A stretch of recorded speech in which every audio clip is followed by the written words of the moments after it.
Welcome to another episode of the Budde files, and this time I would like to talk to you about another element of my recent trip to Europe and Asia, and that's where I went to see 25 or 30 large investment companies in Asia, in Singapore, in Hong Kong and Japan.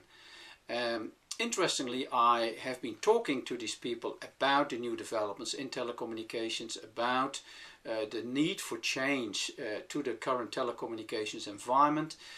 My argument is that what we see happening in the current environment, mainly around the vertically integrated telcos, is that we see either flat growth or negative growth. We see a decline in the traditional revenues, in fixed lines, in basic access. We also see perhaps even a decline in mobile ARPU. On one side, of course, mobile broadband is increasing, but at the same time, voice is decreasing in revenue, and at best, the ARPU is stable. But in some situation, and going into the future, it's more likely that ARPU is going further down.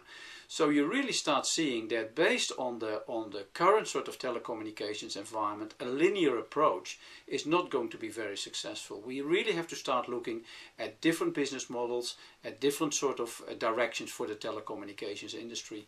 And of course, I've been arguing and advocating that we should start looking at open networks, we should start looking at trans-sector approach to telecommunications. So rather than limiting the use of the telecommunications network to telephone companies, we should open it up. We should allow to the healthcare organizations, education organizations, energy companies to utilize the infrastructure.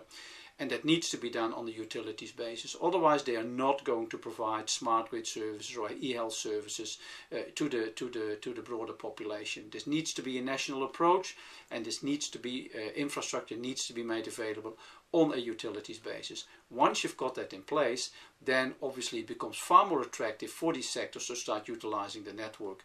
And you then utilize the network much more, you get more revenue coming in on the infrastructure side, and that of course starts building the business model towards fiber to the home, mobile broadband and things like that. Furthermore, it's not enough to just have this infrastructure separated in an open network. We then actually need to have strong government policies that actually see that these sectors are going to use the broadband network, the national broadband network, for that sort of applications. Otherwise, there's no new money flowing into the telecommunications industry, and you stay on that utilities-based network. We now start seeing around the world, in countries like the United States, in Australia, in New Zealand, in Sweden, in Korea, in Japan, that there really is now an interest to start stimulating the other sectors to become involved in this. There are trans-sector groups operating in the White House, and the Australian government and the New Zealand government.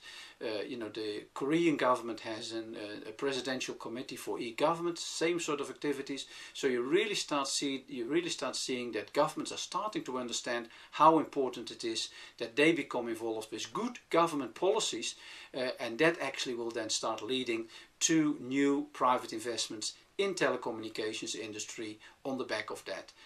That's the message. That needs to be done. That requires also the telephone companies to start lobbying towards their governments for strong government policies that actually make this happen. So it's a combined effort from the industry to make sure that this trans-sector approach is going to be embedded in good government policies. Otherwise, it's not going to happen. It makes lots of sense because the social and economic benefits of a national broadband network are enormous. Everybody knows and everybody understands the enormous savings that you can make in that field if you can monitor people from home, old age people from home or chronically ill people from home, if you can have smart grids that start saving energy, if you start providing education electronically around the world, maximizing the use of teachers and other experts, it all makes sense. The benefits unfortunately don't necessarily fall on the balance sheet of the telcos. That's why these strong government policies are required to see that this is happening, that the silos are going to break out of their traditional systems, that they start looking at new ways in making these services available.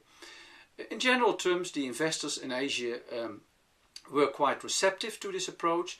Obviously they see that the share price of most of the telcos is flat at best.